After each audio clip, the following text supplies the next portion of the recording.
Welcome to DT Madness, Chronicles from the Third Life, Episode 59, May 13th, 2023.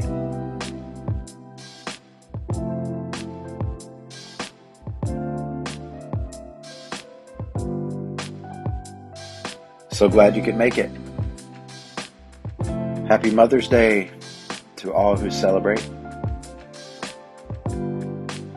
And a happy birthday to my guy, Matt Orth. One of my favorite movies of ever is Good Will Hunting.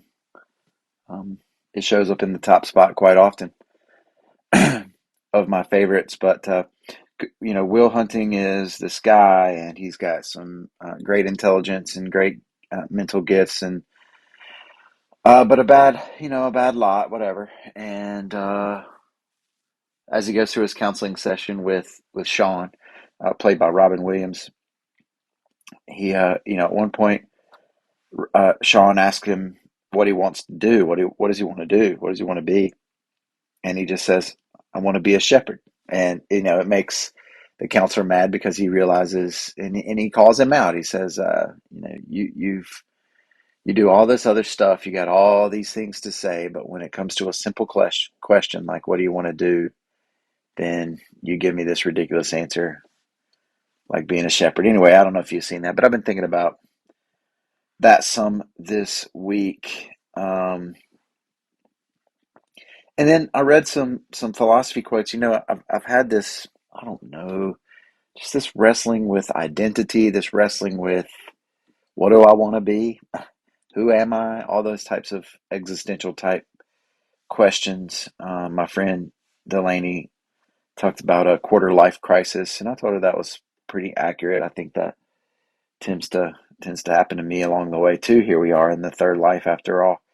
Um, but I've found these philosophy quotes on Instagram as I still continue to wrestle with whether or not that's sucking my life away. Obviously, that algorithm's winning so far. But I found this thing that has philosophy quotes. Actually, the first one, it's anonymous, and I don't know um, if it's even a famous philosopher or whatever. But the words say, "Fill the notebook, wear the outfit, buy the flowers, send the card, use the china, book the trip, take the selfies, hang the art, say the words, light the good candles."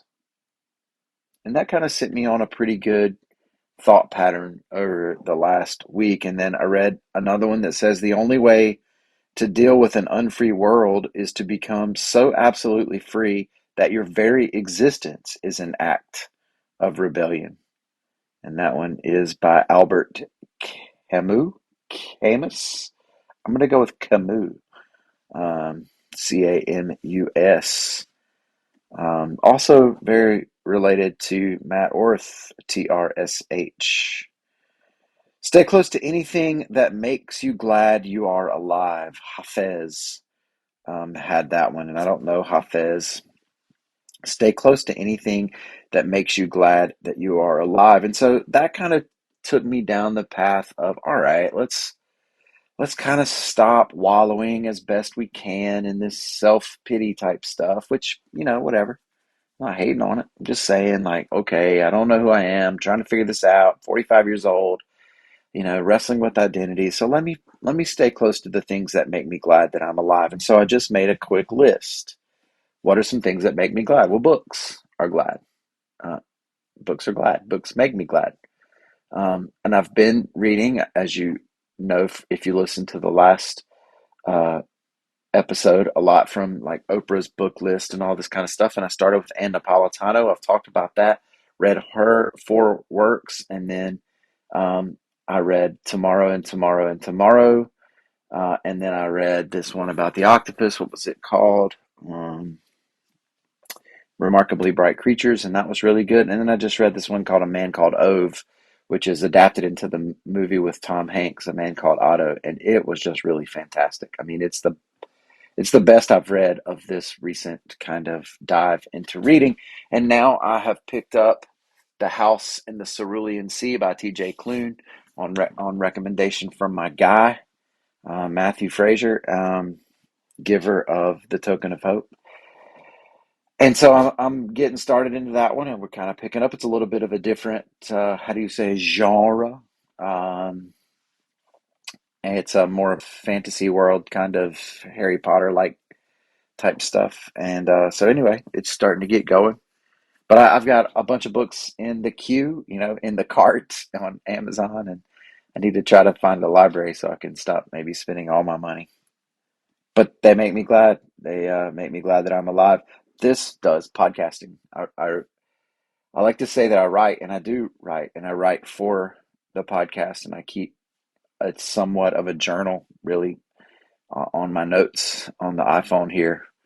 And then I write it up and I think about it through the week. And sometimes I write, for Facebook or whatever as a mayor. I have my mayor messages and all that kind of stuff. And that's fun for me, writing those types of things. But podcasting, this is a huge part of a thing that makes me glad.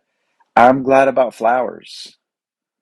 And I've thought about it, I've talked about it before, maybe even starting up my own flowery floristry, with also some baked goods. And but there's the whole thing about like even knowing which flowers are which that I don't, and how they work, you know, and all that kind of stuff. So I'll have to do some learning. But I did go around and picked. We got some roses that are growing, and the old school ones, the ones with the big thorns on it, not those cheating roses. What are those ones called? I think they're cheating roses. Oh, I can't remember. It's the ones that everybody get. Knockoff roses. Yeah, knockoff roses. And um, I got these other kind of wild roses that grow in this bush that I didn't even know about. Picked some of those off. Got some clovers. I did some arranging. I did some arranging last night, and it makes me glad. I do like flowers. I like all the color. I like art. I've got art from various people, mostly from my friend Delaney. I've got my special art that I drew, and it is special, guys, for sure. But I love art. I love the art that you create. I love poetry that people write. Um, whatever. I like to see what your expression is. Things that maybe I like cleaning. And this is the weekend. Usually I clean on Sundays. And I enjoy it. Like I enjoy cleaning the toilet and scrubbing the showers and sweeping the floors. The best machine ever created ever is the Rainbow vacuum, and I wish I did have one, but if I did, I'm not sure what else I would do. I think I would just constantly be rainbowing around the place. Um, Things that make me glad are like body shape. I don't know how to say this, but I don't know. I'm in pretty good shape for 45, and it makes me glad to see like my muscles and stuff. And I'm not saying I got them, but I'm saying that when I do work out some, even just a little bit, then there is some of that stuff going on. And so I'm trying to get back to the Y. Like during spring break, I went at 8 o'clock. I'm going to go here in just a second to the Y and do my working out and all that kind of stuff and try to get in this routine. I know that while school is here, that going at 5 is the best possible scenario, except for the fact that it's at 5, which makes it the worst possible scenario. But I've only got a few more weeks, and so if I could somehow kickstart it now, then when I get to June and I can go at 7, or 6:30, right when I wake up, then that would be amazing. I do like sweets and baking. I'm thinking about getting back into it, maybe once a week, maybe a special night of baking where I can cook up some stuff. And of course, I got to get my practice for my flowery and my bakery. Um, I enjoy hiking. Like I love walking along the river. I like waterfalls. Um, I like nature. Nature's cool. Um, except for the little webs. I don't enjoy the little webs that I walk through when I go first thing in the morning because I'm soft. I love to drive. I love to drive. I love to drive. I'm looking forward to some long road trips this summer.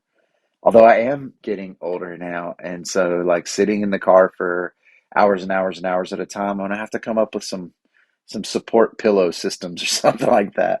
Wow. Um, of course, I love music and all types of music, and I'm always listening to music. I enjoy mayoring. I do. I really enjoy doing that. It's a thing that makes me glad that I'm alive. I mean, obviously, my kids. I added this one in late. really just because a couple days ago, like my younger two were out planting this plant because my daughter says she's a plant mom now, and they continue to go out and check on it to make sure that the bunnies and the squirrels aren't eating this pepper plant. We think it's a pepper plant. It may be a tomato. That's how much we know about these things at the moment. They just walked around the neighborhood together. It was while my oldest boy was off playing disc golf with his friends because he's home for the summer. And like I think about this word, where I would say, I couldn't love you more. Like I just couldn't love you more. And I understand that sentiment, and I understand trying to express what this thing means. But if infinity says otherwise, like I I will love you more. In fact, even in the next moment, I will love you infinitely more, because that's how love works. That's how infinity works, I guess. Um, anyway, um, so those are some things that I've been thinking about. I do want to talk a little bit about the the last session I've had at Living Lotus. Living Lotus is the counseling center that I go to. Sarah Philbeck is, I mean, she's just it's just been really phenomenal for me.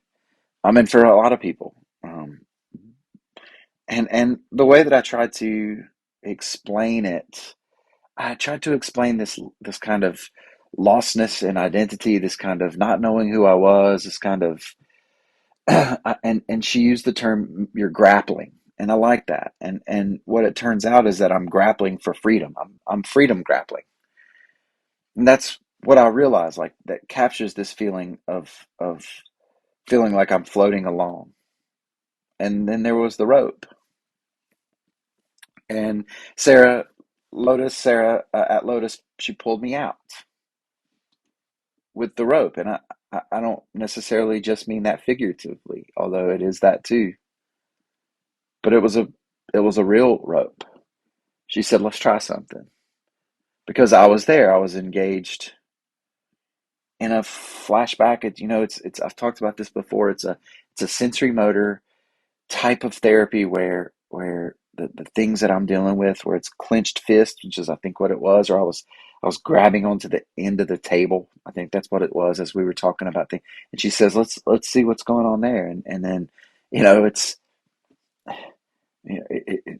I do make jokes about it sometimes, but it's just really real. Like, what if your hand grabbing onto that, if it could say something about you, if it could say something to you, like that's how the process works, and it leads to extraordinary things. And the last couple have been really difficult, like really difficult, kind of psychedelic, almost like flashbacks. And I was there, and I just remember at one point she's like, "Are you still with me? You seem like you've kind of gone somewhere." She says, "Let's try something." And she gets this rope. I don't even know what it was. I'm eager to ask her what it was next time. But for me, it's a rope. And, was it a belt? Was it, I don't know what it was, but she says, "Here, grab hold of one." And I'm sitting on the couch, and she stands up, and she pulls. And I'm pulling on the other end. And no doubt I could have not gotten up. She's pretty strong, and she had the leverage physics. But I I resisted, but I did give in to allowing myself to be pulled up off the couch and then pulled even further towards her, out of this flashback into the present. And that was the only way I could describe what I felt at that point. The rope of rescue, of refuge, of resilience. Because there was this veil of darkness almost in this flashback. Like, I guess I should back up and say that part of the situation, part of the therapy sessions the last couple of times has been now me kind of having a conversation with then me, with this little snaggletooth, blonde-headed, cotton-headed ninny muffin. What is it? Anyway, like having the conversation with that kid. And I did. I said I wanted to pull him out. I wanted to pull him out of where he was. There was this veil of darkness where he was kind of in the light, and I was in the darkness, but there was this divide, and I was experiencing a whole bunch of rage. Like there was just this purity and this darkness, and I'm enraged and angry and clenching my fist and grabbing this table. And what I would realize in the days that followed, in the days that have followed, was how much of that rage and that anger and shame and all those things that I have towards myself. And as I continued this conversation with the little guy, with the little me, the phrase is, and I don't know which way it's going. It's okay to be me. That's what I want to tell him. It's okay to be me. It's okay. I know where you are. I know you're whatever, you know, in the 1980s somewhere. But it's cool, man. I'm here in 2023, and look, we made it. We're good. I want to bring him along because there's this sense when I go through these sessions that he gets stuck, that he, as Sarah put it, that he gets frozen in time. He continues to exist, but and I think about, I don't know if you've seen A Beautiful Mind. I think about that. So I don't think I've quite crossed that threshold, but I want to allow him to continue to exist rather than just be frozen in time. And he says it's okay to be me.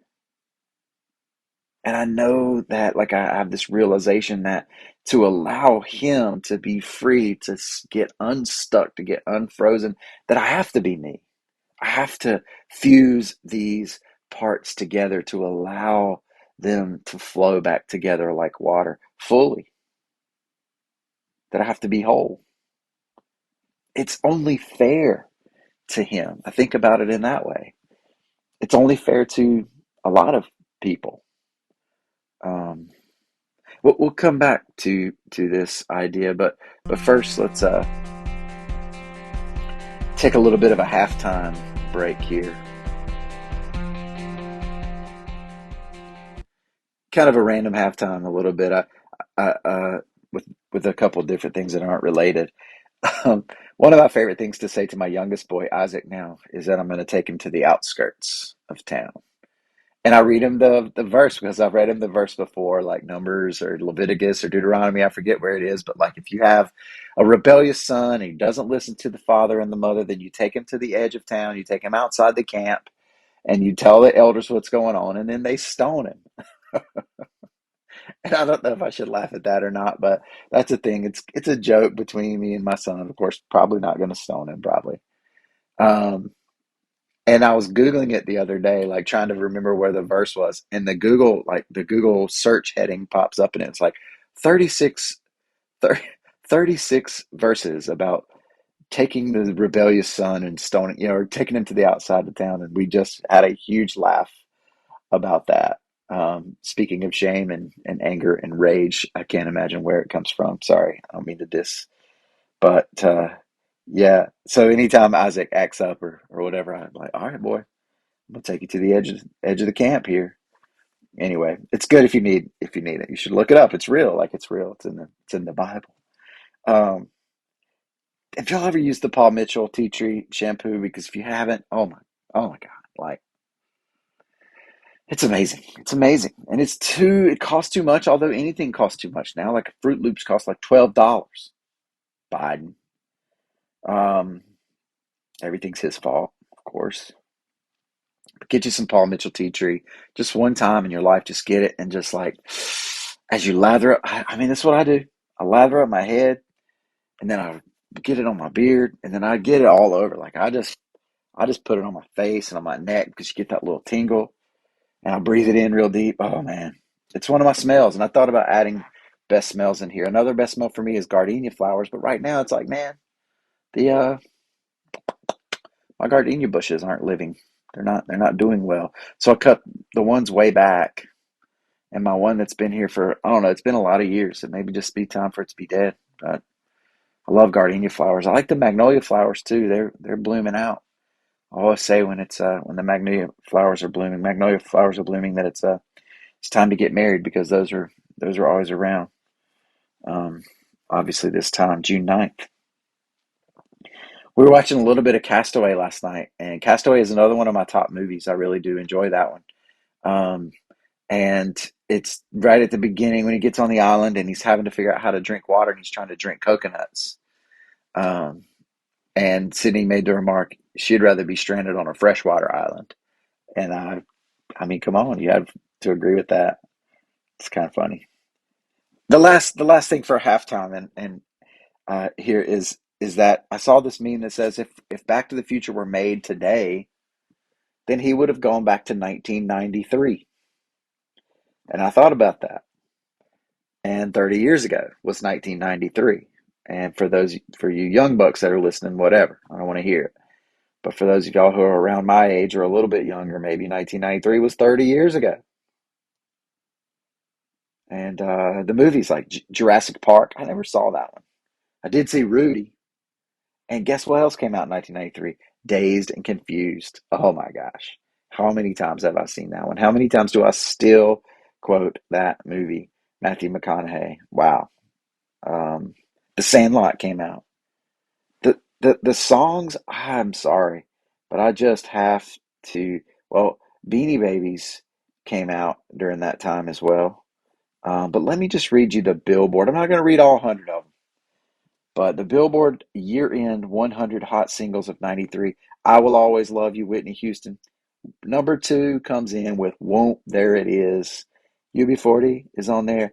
That's the Way Love Goes, Janet Jackson. Oh man, that is silky smooth. Freak Me, freak me, freak me, babe. Weak, Shy, If I Ever Fall in Love. Oh man, that was a good one. All I wanna do is zoom, zoom, zoom, zoom, and a boom, boom. Informer, you know some days I go blame. Oh man, Nothing But a G Thing. Wow. I mean, The Chronic, Dr. Dre. That was like right when CDs started to happen. We definitely had it. Um, what else is on here? I Can Sock and Knock into Boots. Lately by Jodeci. Oh, that unplugged. Oh, look at that girl with a Daisy Dukes on. Wow, we had some real music back in 1993, didn't we? Of course, I don't know, somewhere around in here. Two Princes. I'm gonna walk 500 miles. That's a good one. Mr. Wendell. Oh man, bunch of good stuff. I would do anything for love. Meatloaf, Slam, Onyx. I mean, I gotta stop. I gotta stop. PM Dawn. Wow. Okay. I'm really gonna stop. I'm really gonna stop. Hip hop, hooray! Oh, okay, okay. Let's keep going. I'm only on 51. Like I'm only on 51. But what I was looking for, Bed of Roses by Bon Jovi, Crying, Aerosmith. All right, all right. I got it. What's your man got to do with me? I got a man. That one is number 63. Insane in the Brain. I'm going way off track here, guys. I'm sorry. I hope this helps you. Um, I figured there would be some like, oh, Rebirth of Slick. I'm cool like that. I'm cool like that. That's Diggable Planets. Um, what else we got? I figured there would be some Hey Jealousy, Gin Blossoms. I figured there would be some Pearl Jam on here, but maybe that didn't make the big list. But anyway, 93. Wow. Bill Clinton was president, just barely, getting started. The Waco thing happened with the Branch Davidians, the World Trade Center bombing, but I'm talking about like when they bombed the basement of it, like the parking garage, and they thought it was going to tilt over. That was in 93. Like that was before we knew. A geostorm would cost you 10 grand. A camcorder that you would hold up on your, I don't know, this might not be shoulder mounted yet, or this might still be handheld, but it was 500 bucks. Beanie Babies were out there, and I was a freshman in high school. Wow, that turned into a lot longer halftime, but it was worth it. Taking that trip back to 1993. Whew, I'll have to make a playlist of all those songs. But for real, I think I really might. Anyway, back to um, Now Me and Then Me. And the rope is, I'm being pulled out and I'm dealing with all these types of things and this darkness and this light and this conflict and all that. And then my therapist, Sarah, she says, does he want to release some of these burdens? Which I thought at first was like a ridiculous question. Of course he does. but we haven't. You know, it's also a thing where you can become addicted to holding on to them. Like holding on to them becomes, it feels safe, I guess. Maybe something I haven't really thought about much, but yes, like yeah, he does. We do want to let go of these burdens, you know. And she asked, well, what? She didn't put it this way, but basically she was asking like, what element do you want to use to see letting go of these burdens, to let go of these burdens? Do you want to use fire? Do you want to use wind? Do you want to use, you know, water, earth of some sort? And for me, I saw the river. Like I saw where I sit at the river and I saw laying these burdens down. Okay, here I'm going to lay these down in the river and they're going to float away and I'm going to watch them float away. But then the skeptic showed up. We should have a tea time with Mara, a tea time with the skeptic, because the skeptic showed up. And even in my visualization of allowing these burdens to float down the river, the skeptic showed up and then they just circled back around. You know, they'll come back, says the skeptic. What are you up to, my friend? What are you up to? Why do we need to keep these burdens? How have they protected me in the past? I appreciate it. Like I appreciate what you've done for me and what you do for me, Mr. Skeptic. Um, but we're gonna go ahead and let these things go now. So that was a good tea time with the skeptic. Um, but the skeptic did appear, and so then I looked over. Like I'm normally facing, I don't know if you can help me. You can picture it. I'm sitting on this rock, basically in the middle of some rapids, and the river is flowing from, you know, our right to left. And I normally kind of focus at about, let's say 12, 1, 2, 2 o'clock, center right. All right. And because that's where the cool view is. But I looked over, back over my shoulder to the left a little bit, and I saw this rock, this lone rock out in the river, not in the rapids part, just in the nice, calm part of the river after it gets through the rapids. And there's a turtle out there. And of course, I love the turtles. The turtles are my people. And I was like, yes, okay, there you are. This is what I'll do. I will give you my anger, because that's what I'm looking at. The turtle knew what to do. I've got ahead of myself. The next day, I went down to this rock, obviously, and I told then me the story. I just sat there and I said it all. I said it all out loud, and then I told him the story after. You know, like my story. I told him my story. I told him his, and I told him mine. The two stories that go, you know, on either side of that veil. I told him it's difficult for me because it's still all present. Like it's still here. I'm the mayor of this town. I don't know if it would be easier somewhere else, but here I am, and I'm trying really hard. You know, I'm trying really hard to let go, to help you let go. I want you to know that I'm trying. I'm saying all this stuff out loud. The turtles are sitting there with me. This lotus process has been really difficult at times. This counseling, therapy, sensory motor, you know, whatever it is, has been really difficult. But as Thich Nhat Hanh says, you don't get the lotus flower without the mud. And I did. I settled on anger. I've identified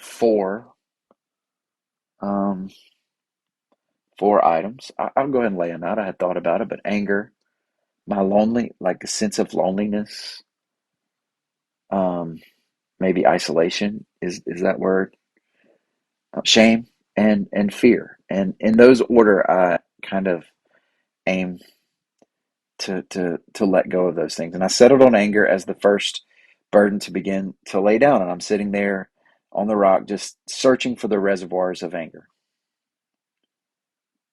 And they weren't difficult to find. Um, I don't doubt that I have some other places, but there's anger at the people, you know, anger at the injustice, at people who use the word Bear with me here, okay? Stick with me. The people who say the word trauma so loosely, like it's become a pop culture kind of thing now, and and I have anger at that. Again, stick with me. At those who don't understand when I speak of mine, who just go on with their life after a gasp and a sympathetic look. Seriously, I don't mean to belittle what you have been through. I know that everybody's been through their junk, man.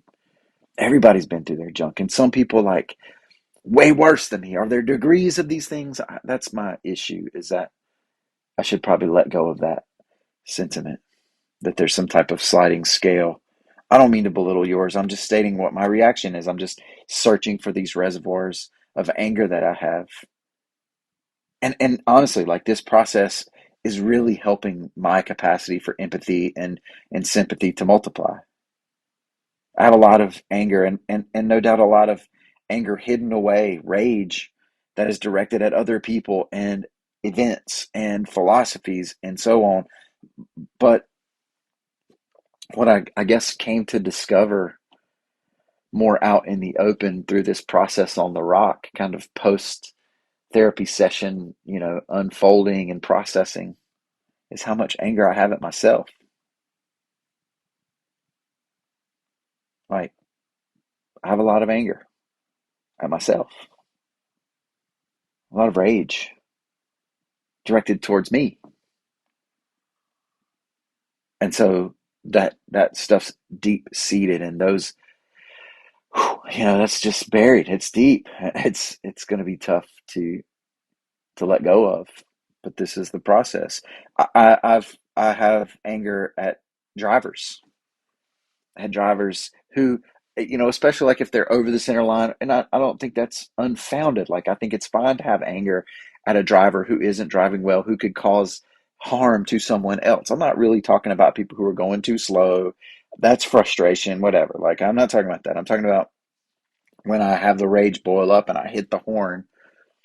But what is it going to do? And that's part of the understanding, part of the recognition.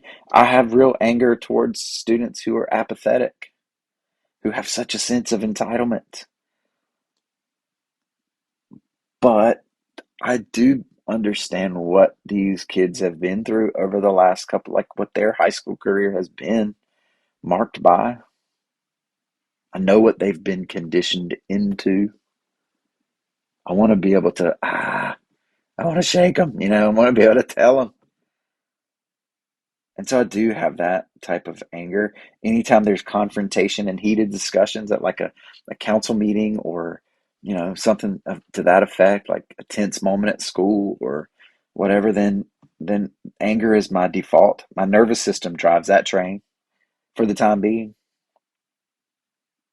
I I've been processing and practicing, and I'm telling you like what my practice has been. I'm really trying to see these these knots. I'll talk about the knots in just a second, but like recognizing these surface level angers, not the ones that are necessarily deep seated. We're working on those. We're letting those go. I know that that's a huge process, a long process to untangle my nervous system kind of in that way. Um, and so I'm feeling good, and I woke up. I don't know. It was Friday. It was Friday morning. It was yesterday, and I woke up early. I've been waking up around 5, and I got up and I did my stretches and I sit and I breathe in and I think about how I'm going to let go of my anger. Like I'm really consciously working on this, really, really practicing. And then, Sydney was skipping the day, so I didn't. All I was just headed to school. I left out early. I walk out and I smell like the outside and see the sunrise, and all those things are beautiful. And I do that every morning. And I drop my little pebble in the bucket of life on the way out to think about the ripples that I will create that day.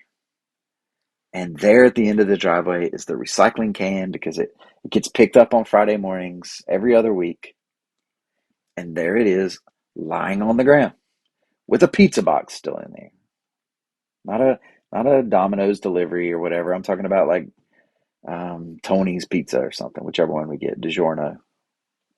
Because every other week when they come and they pick up the recycling can, these people driving the truck, they don't set it up right. And you can see, you can hear it.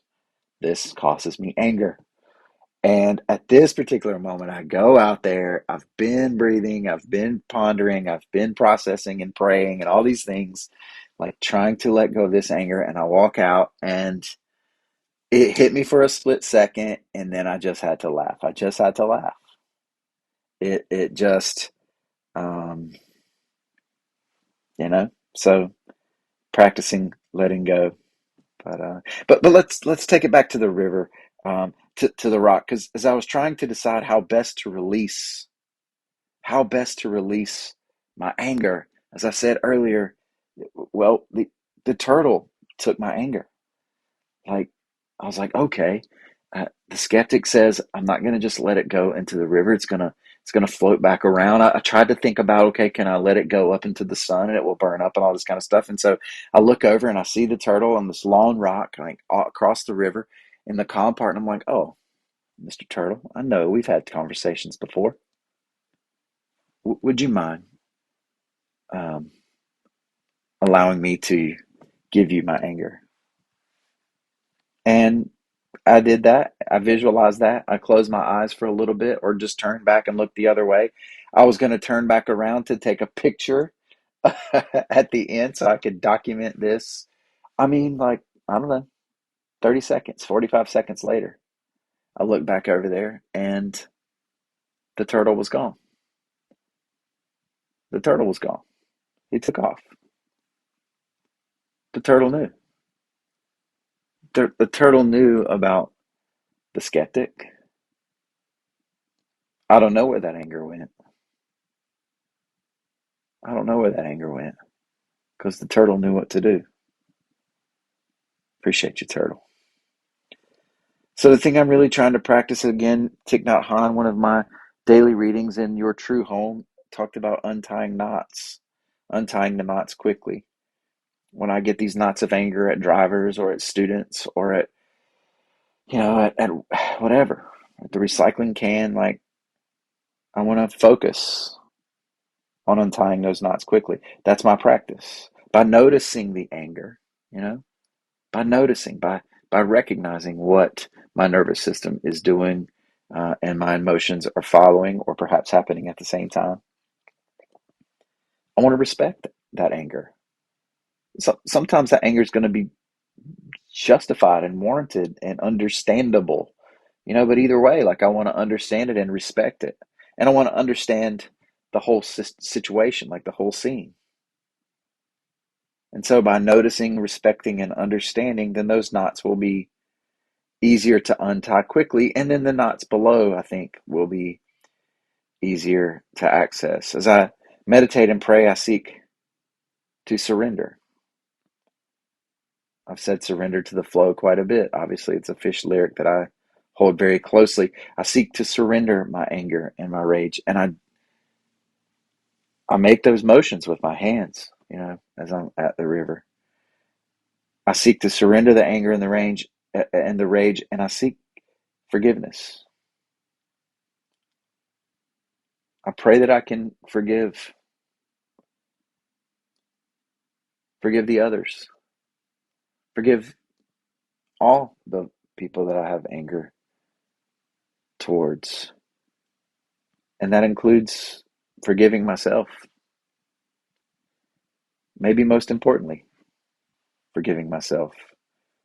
I've been quite familiar with the scriptures for a while. I know the concept of forgiving others and the concept that by not doing so that it's difficult or maybe impossible to receive forgiveness from the one.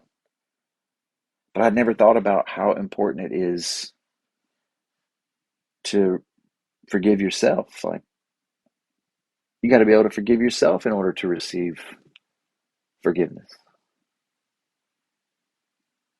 But take your small steps, DT. Take your small steps and be glad. I was walking back after this session at the Rock where I had gone through all this stuff and the turtle had taken my anger, and I was just kind of, just walking and thinking and processing and loving life and seeing the flowers and dodging the snakes and all the things that I do. And I was moving on to phase two. I was ready to start dealing and tackling with the loneliness because I like that. I like to solve problems. But I caught myself. I was like, all right, hold on. because I caught myself wrestling with phase two and going down. Oh, and the sky, you know what it was? I'm just now realizing it. The skeptic appeared again. That's what it was. Wow. I'm just realizing that. Um, but I was able to quickly notice, respect, understand, and move on. I'm like, hey, in fact, I said out loud to myself, be glad about the anger, I says to myself, which made me COL. We say chuckle out loud. That made me COL because I need to celebrate the victories. Even if I can just let go just a little bit.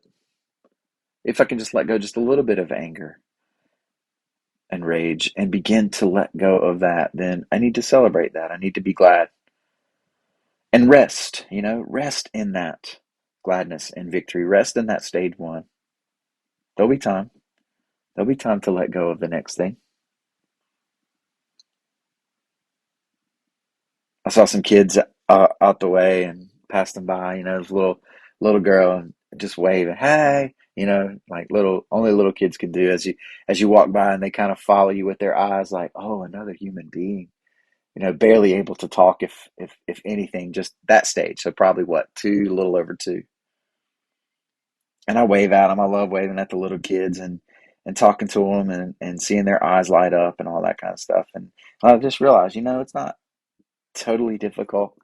Just be kind. And then I told myself, you are kind. And I used some words. Can I say MFer? I don't know. I might have to put that. I said that to myself. You are kind. I'm saying hey to these little kids. I know what kindness is. Who I am isn't that much of a mystery, you know, Mr. Skeptic. We'll have some tea. I'm wrapping up here. I just want to say, like, at the end, or it wasn't at the end. It was somewhere during the session, this really difficult session with the rope, that my counselor Sarah, I call her Sarah Lotus in my phone. That's just what I think of because it's Living Lotus. And she says you will be free and you won't have to grapple for it. Healing is a real thing. And even though you doubt it, even though you're skeptical that you will be free. You won't have to grapple for it. And I hope some of you hear that too. I'll be free to be me. She said a couple of things. She said, you don't have to be shiny here. And later she said, you're doing a great job in both of those things. You don't have to be shiny here. You're doing a great job. They just evoked this well of emotion, this sense of how much I needed to hear that, and I don't think that's just psychological stuff. Like, that's hope. That's hope. And the experience of feeling that and responding to that and believing that, that's the spirit.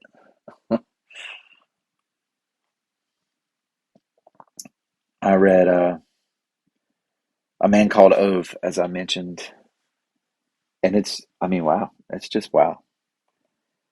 But early, one of the characters quotes, this is no spoiler here. She quotes Shakespeare. She says, they say the best men are molded out of their faults. And I like that. I got a lot of those, a lot of faults. I got a lot of faults that you know about and a whole bunch that you don't. And I find that fault with myself very easily. But they say that the best men are molded out of their faults. All of us are. All of us are. We live and we learn.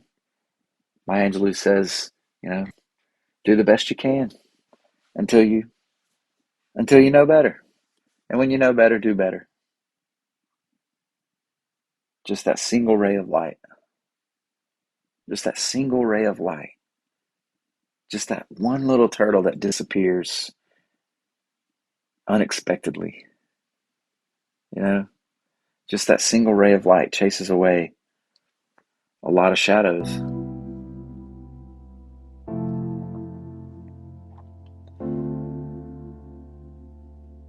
Yes, this has been a Church of Six production, brought to you by the Bucket of Life, by the Wall of Belief, by the Token of Hope, by the Magic Rock ×2, the Foundation Tower of Stone, and by the rope of reconciliation.